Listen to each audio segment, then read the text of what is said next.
Oyez, amis rentiers et futurs rentiers qui avaient décidé de vous constituer une rente à taux fixe. Quels sont les taux obligataires les plus élevés? Quels sont les pays qui rémunèrent le plus et sur quelle maturité? C'est ce qu'on va voir dans cette vidéo. Une vidéo qui va vous intéresser si vous voulez vous construire votre petite poche obligataire de revenus à taux fixe ou si vous voulez simplement faire quelques arbitrages avec les pays qui rémunèrent le plus actuellement. Alors, je vais vous montrer aussi comment faire pour acheter votre première obligation si vous ne l'avez pas fait. Alors, première étape, ce que je fais, c'est que je vais regarder les rendements obligataires à 10 ans sur Trading Economics et je vais les trier par rendement. Ok, et je vais regarder un petit peu les pays qui sont les plus rémunérateurs. Alors, ça ne bouge pas beaucoup d'un mois sur l'autre, mais dans le classement, dans le peloton de tête, on a le Royaume-Uni qui explose. On est ici, l'Australie, la Nouvelle-Zélande, les États-Unis. Ça c'est le quatuor de tête depuis au moins 1 ou 2 ans. On a sur le 10 ans, on est autour de 4,4% pour le Royaume-Uni. Mais on va voir parce qu'il y a des maturités qui rémunèrent beaucoup plus. Et puis, en 5e position, on a la France qui arrive, sans surprise puisqu'elle avait été downgradée. Donc ça, c'est la première étape. Je vais regarder le pilier 10 ans. Ensuite, ce que je vais faire, c'est que je vais regarder sur TradingView, je vais regarder les maturités qui rémunèrent le plus. Donc, je vais les prendre une par une, par exemple, là, les États-Unis, et je vais regarder la courbe de taux. Donc, la courbe de taux, ça montre les rendements donc, obligataires suivant les différentes maturités. Voilà. Sachant qu'on peut acheter toutes les maturités sur Interactive Broker, ça, je vous montre à la fin. Donc, ce qu'on observe normalement sur une courbe de taux normale, c'est que plus on prête pendant longtemps, eh bien, plus c'est rémunérateur. Donc, normalement, si on prête, par exemple, une obligation à 10 ans, le rendement obligataire, normalement, est inférieur au rendement obligataire à 30 ans. Et voilà.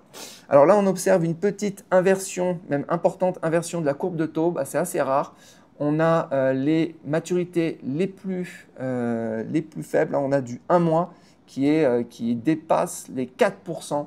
Donc voilà, moi ça ne m'intéresse pas beaucoup d'un point de vue rentier puisque ce qui m'intéressait c'est plutôt les maturités longues, mais c'est quand même important de noter que les piliers, les maturités les plus courtes ici ont des rémunérations très importantes, plus importantes. Le 1 mois par exemple est plus rémunérateur que le 2 ans par exemple. Voilà, ce qui m'intéresse aussi alors d'un point de vue rente, c'est de voir les différentiels, donc les différences de taux, enfin de rendement entre la maturité par exemple 10 ans, 20 ans et 30 ans. Là on voit que par exemple entre le 10 ans et le 20 ans, donc c'est la courbe bleue actuellement, la courbe verte c'est la courbe d'il y a 1 mois. Donc on voit que les rendements ont baissé, okay, mais ils restent toujours quand même très attractifs. Donc là, on observe quand même qu'il y a une très grosse différence entre le rendement de la maturité à 10 ans, qui est à 3,9%, comparé à 20 ans, on est à 4,51%. Et par contre, si on regarde entre le 20 ans et le 30 ans, bah, la différence elle est très faible, donc 4,54%. Voilà, donc si vous voulez, comment utiliser et comment se décider d'investir sur du 10 ans, du 20 ans, du 30 ans, bah, si vous jugez en fait que les rendements sont intéressants, vous avez je sais pas 500 000 euros et que vous voulez figer en fait du 4,5% par an, donc sur une durée jusqu'à la fin de votre vie, et si vous avez par exemple 50 ans, bah, vous prenez par exemple une obligation à 30 ans, donc sur les 30 prochaines années, vous allez toucher du 4,5% qui seront payés de façon semi-annuelle, donc avec des coupons. Voilà, on reviendra d'ailleurs sur la différence entre le coupon et les rendements. J'ai fait une vidéo là-dessus hein, que vous pouvez retrouver sur l'investissement dans les obligations. Donc ça, c'est pour les États-Unis, donc c'est pas mal. Ça a baissé hein, par rapport à il y a 1 mois, mais ça reste quand même très intéressant. Le Royaume-Uni, c'est l'explosion totale. Alors là, on a dépassé sur le 30 ans, vous voyez, on a dépassé les 5%. Ça, c'est à comparer, hein, par exemple, avec je sais pas, le taux de votre assurance vie, qui est censé voilà, investir dans de la dette d'État. Là aussi, on est dans la dette d'État.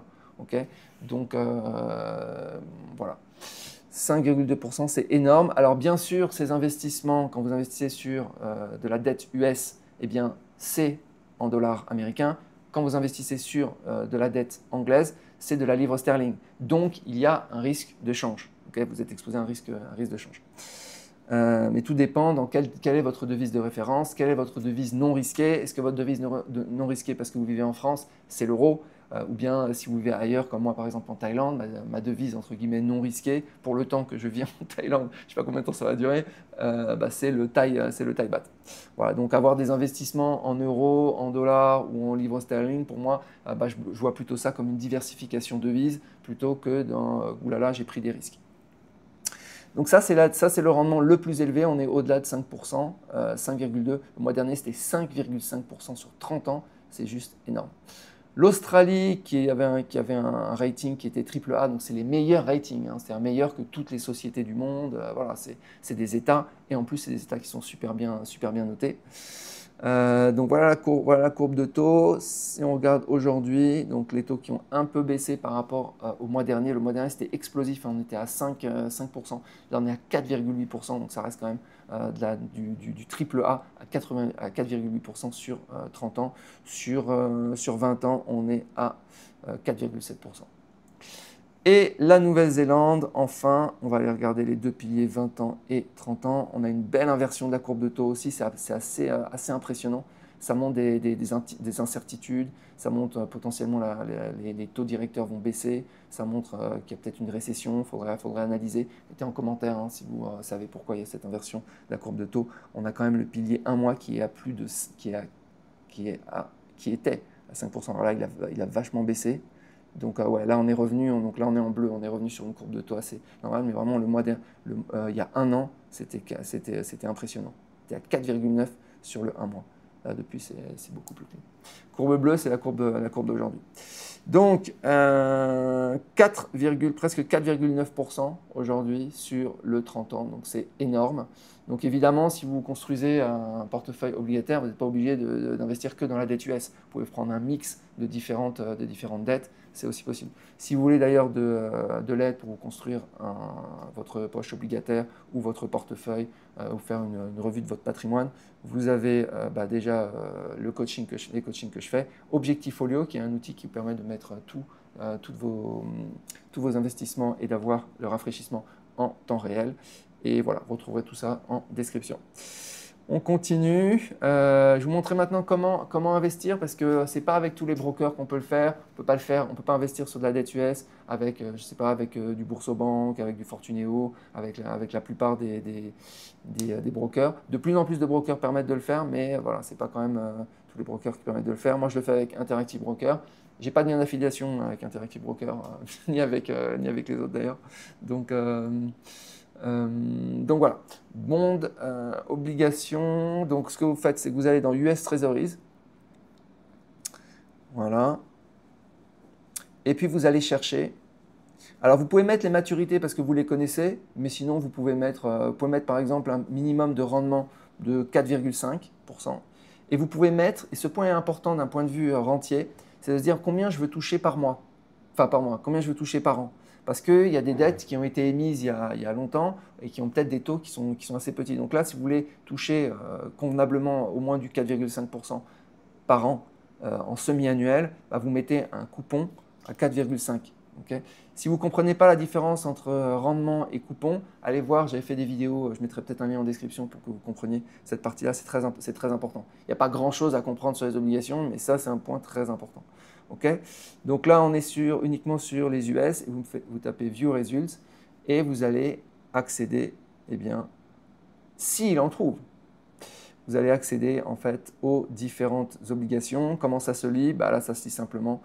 C'est une obligation à maturité 2054, donc c'est dans à peu près 29 ans.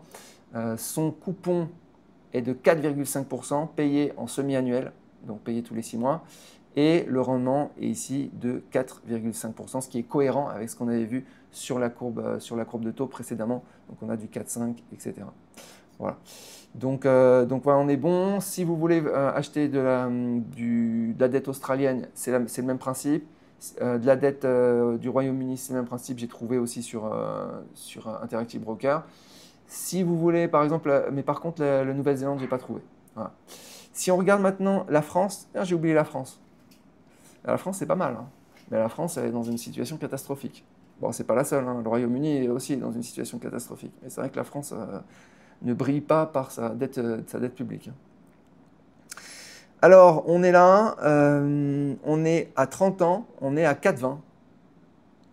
Pour moi, elle devrait déjà être au-delà de 5%, voire au-delà de 6% pour que ce soit cohérent avec le rating de la France et par rapport à son ratio de dette sur PIB. Donc voilà. Et ça me fait. Alors par rapport au mois dernier, on était à 4,42, donc ça a un petit peu baissé. Mais il y a un an, on était à 3,6. Donc là, ça monte en flèche à suivre sur les prochains mois. Voilà les amis, bah écoutez, je vous souhaite une très bonne journée et je vous dis à bientôt. Ciao!